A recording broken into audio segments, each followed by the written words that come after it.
Alright, Facebook. Oh, hang on. Gotta flip it. Will it flip? There you go. Sorry about that. My phone ran out of battery. I knew I should have brought the spare battery, but it faded away.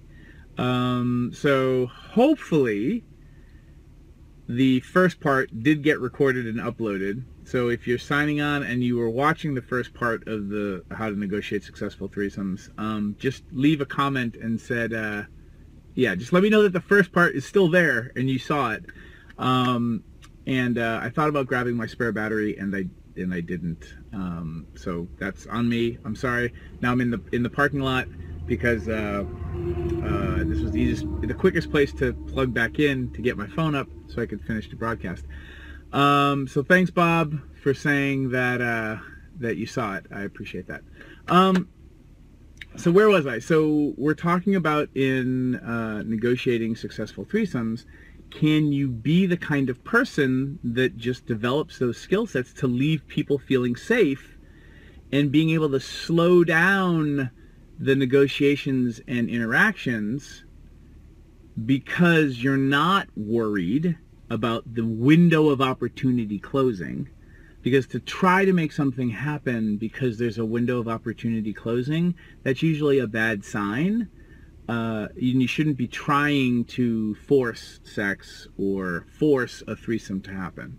What I think you should do, as somebody who has had many, and by many I mean over a couple hundred threesomes, is just be open to it not happening and be really, honest with people, and being like, hey, if this doesn't feel like a good idea, or if we need to call a timeout in the middle, I think that is smart for us to not try to force it. And, we can always have a redo or never try to redo this again, but I'm not here to force anybody to be having sex or to, force trying to get laid or anything like that. That attitude shift is really huge and will make you, I think will grant you more success in having three-ways. And that's not a gender thing. And anyone trying to force sex, it gets weird.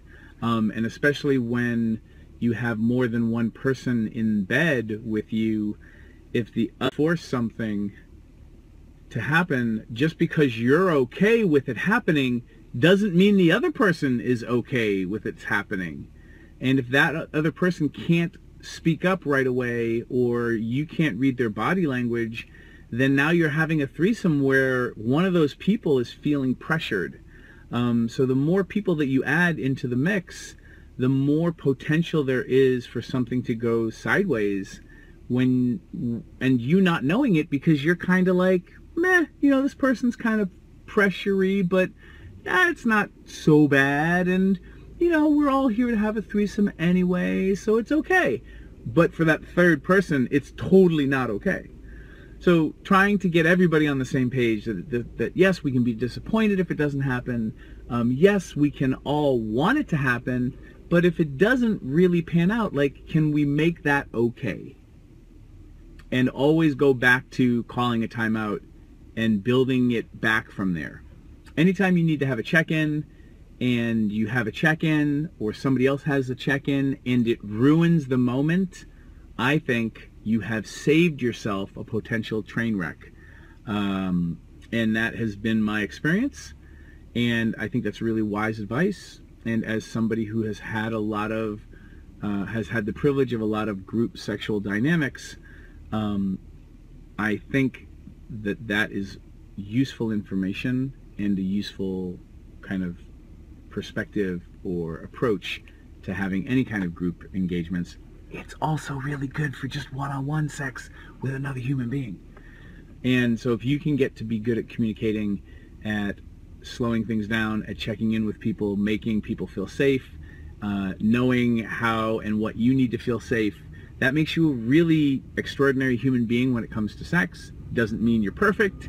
If you screw up, how you show up to try to clean up your messes is, I think, more important than you never make a mistake ever, because that is not realistic. So there's some other skills that can be really useful in just negotiating, you know, one-on-one sex, but also really useful in negotiating threesomes and moresomes and all that. If you're interested in going down the rabbit hole of threesomes, I do have a workbook and an audio class on that. You can check that out at Initiating Successful Threesomes, and that is readaboutssex.com/threesomes, and I think that brings you right to the thing. I'm going to keep it there. You know, these are 2 videos. If you haven't watched part 1, go back and watch part 1, because my battery died. And I hope everybody had a really great weekend, and I appreciate people tuning in for these videos. I hope this topic was interesting and useful for people, and all of the advice for negotiating a successful threesome with 2 other people, it's the same advice for negotiating a onesome with, or a twosome, I guess, with another person. And it's probably good advice just for yourself, for solo sex. What do you need to feel safe? What do you need to feel physically and emotionally seen and heard, even for yourself? Because creating safe space starts with being able to start to have yourself feel grounded, to give yourself permission to speak up, to say no, to say yes, to ask for what you want, to, you know, empower other people to handle their own disappointment and things like that. So I'll leave it at that. Thanks again, everyone. I hope you had a great weekend. Leave some emoticons on the way out as I now turn off the car, and the battery charger will stop for the phone. And leave your questions, or email me your questions at reid@readaboutssex.com. And Bob, thank you. Thank you for leaving comments. I'll read the comments when I get inside, but thanks for leaving that one, Bob. I'll see you guys later. Bye. From my car.